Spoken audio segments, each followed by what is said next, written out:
Hello. രാത്രി 1 മണിക്ക് തന്നെ നമ്മൾ വീട്ടിൽ നിന്ന് ഇറങ്ങിയിട്ടോ. കാര്യം നല്ല തണുപ്പൊക്കെ ഉണ്ടായിരുന്നെങ്കിലും കൂട്ടിൽ നിന്ന് പോവാന്ന് വിചാരിച്ചു ഇറങ്ങി. എങ്ങോട്ട് ഇറങ്ങിയെന്നല്ലേ, വേറെ എങ്ങോട്ടുമല്ല, നമ്മുടെ സ്വന്തം നക്ഷത്ര തടാകത്തിലേക്കാട്ടോ. ഇത് കാണാൻ വേണ്ടി നമ്മൾ മലയാറ്റൂർ നല്ലതാട്ടോ പോയേ. ഞങ്ങളുടെ വീടിന്റെ അടുത്തുള്ള നെടുങ്ങണ്ണിയിലെ നക്ഷത്ര തടാകത്തിലാട്ടോ നമ്മൾ പോയത്. 12 മണിക്കായിരുന്നു കേട്ടോ അവിടുത്തെ വെടിക്കെട്ടും പരിപാടിയൊക്കെ. പക്ഷെ നമ്മൾ അവിടെ എത്തിയപ്പോൾ 1 മണിയായി. പക്ഷെ കാഴ്ചയ്ക്കൊന്നും ഒരു കുറവും ഉണ്ടായില്ല, നല്ല അടിപൊളിയായിരുന്നു കേട്ടോ. കഷ്ടപ്പെട്ട് നക്ഷത്ര തടാകം കാണാൻ വേണ്ടിയിട്ട് മലയാറ്റൂർ വരെ പോകേണ്ട ഒരു ആവശ്യമില്ല കേട്ടോ. എന്ത് രസമായിരുന്നു അറിയാം അവിടെ കാണാനൊക്കെ ആയിട്ട്. ന്യൂ ഇയർ കഴിഞ്ഞുകൊണ്ട് തന്നെ ഇനി കുറേ ദിവസമൊന്നും ഉണ്ടാവില്ല. നിങ്ങൾക്ക് കിട്ടുന്ന സമയം വേഗം അങ്ങോട്ട് പോരും കേട്ടോ. വേങ്ങൂർ തന്നെയുള്ള നെടുങ്ങണ്ണി എന്ന് പറയുന്ന സ്ഥലത്താണ് ഉള്ള കാര്യം നിങ്ങൾ ഒരിക്കലും മറക്കരുത്. രാത്രി വന്നാലാട്ടോ ലൈറ്റൊക്കെ കാണാൻ പറ്റുമോ.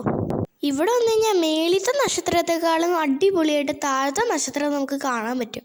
ഭംഗിയെല്ലാം ആസ്വദിച്ച് നേരം പോയത് അറിഞ്ഞില്ല, നമ്മൾ തിരിക്കുക കേട്ടോ. അങ്ങനെ ഞങ്ങളിതേ വീട്ടിലേക്ക് പോവാണ്. അപ്പോൾ ശരി, അടുത്ത വീഡിയോയിൽ വീണ്ടും കാണുന്നവരെ എല്ലാവർക്കും ബൈ.